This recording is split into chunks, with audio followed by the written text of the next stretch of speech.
that the austerity measures introduced, the hardships introduced by the budget, are now likely to affect the poor more than the politician.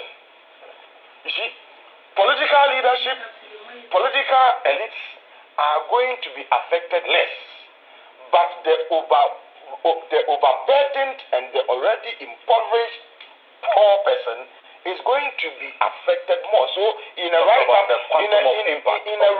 I did yesterday, it's like, you see, you're going to put a big stone on an ant, and then you are going to put a cotton on the thigh of an elephant. In terms of the hardships, if you want to share the hardships, see, it is affecting. I mean, why do you tell me that you are now no longer going to print diaries? You are not going to print calendars. You are not going to distribute hampers. Why do you favor that over reduction in the size of government? Do a simple Google search. Ministerial appointment and government expenditure in Ghana's problem. It will tell you how much it costs to hire one minister. And if a government can go a simple route of saying, look, I'm downsizing, you'll be able to save a lot. You'll be able to bring, we would see that you want their hardship to affect your own people more. But it appears that government wants to live in opulence, even in times of hardship, and then the ordinary people must be impoverished to be able to pay for the opulence living standards of government. And this is something that I don't understand. Why can't we downsize? Why can't we reduce the number of ministers from X amount of X number to this number? How many are we? Compare the number of ministers we have to other advanced countries. Why can't we downsize as a sacrifice? Why do we have certain ministries still not being aligned? If we are serious, we can choose to say, look, communications ministry, let us align them with information. Okay? Oftentimes, when we have elections, you have the police, the soldiers, the fire service teaming up to work together. Or when there is conflict, you want people to swiftly, these agencies to swiftly act to intervene. They work together. So, because we are not in normal times, why won't you say that, okay, let us merge the interior and defense ministry for the time being? Why do you want to have ministry for agriculture and then also have a ministry in charge of fisheries? Is fisheries not part of agri? Why do you want to have railway standing on its own, aviation standing on its own? Well, now there's no aviation. Well, okay, so railway is there, railway is there, there's ports, the ports and the Ministry of Transport. The transport. Yeah, but see, railways can be subsumed under transport. I get the okay, point. why do you, I mean, I could go on yesterday, I looked at so many ministries that could be aligned so that in that process, you would be able to reduce these ministries and then reduce the size of government, the number of people working at the presidency.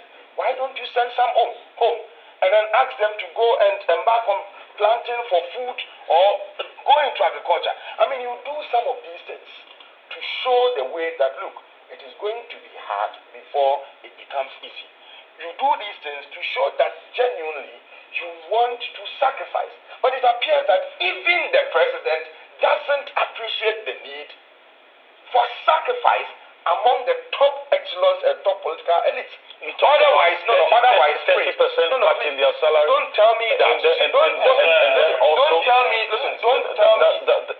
about 30%. Don't tell me about 30% because that's what he says. Right from the they started this announcement long before this budget was read. Okay? And I'm telling them that I do not believe them. I don't trust any politician because you see, they are people who are expected to be serving us.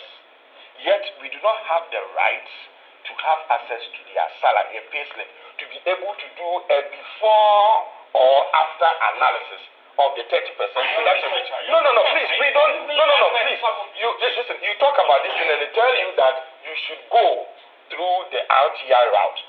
And deliberately, they forget deliberately that the RTI route has some unnecessary bureaucratic bottlenecks, and sometimes you have to pay to be able to access information. It is not so easy.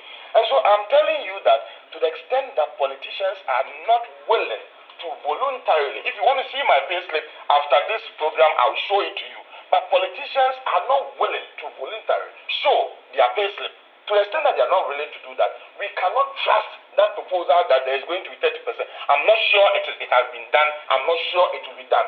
And then I was making... To the extent that there's no evidence that... They will not show us any evidence. Any 30%. Listen, they will not show us any evidence, and they will make it difficult for us to access their pay slip and to independently authenticate and verify whether this has been done. We won't find it. We won't find that information. Sure. Now you are telling me that in this time of hardship, and I made a point that it appears even the president doesn't appreciate the need to sacrifice. Around this time, there is a football, we are having a World Cup tournament in Qatar. A president jets in a luxurious airplane to Qatar to go and boost morale of footballers. We don't know the means we would do to whether it was a commercial flight. Whether it was a commercial flight. Let's assume. Let's assume that he went with a commercial. Yes. No, for the sake of argument, even if he went with a commercial flight, what was the purpose around this time? Please. No. The point is this. Listen, around this time, why is Joe Biden not there?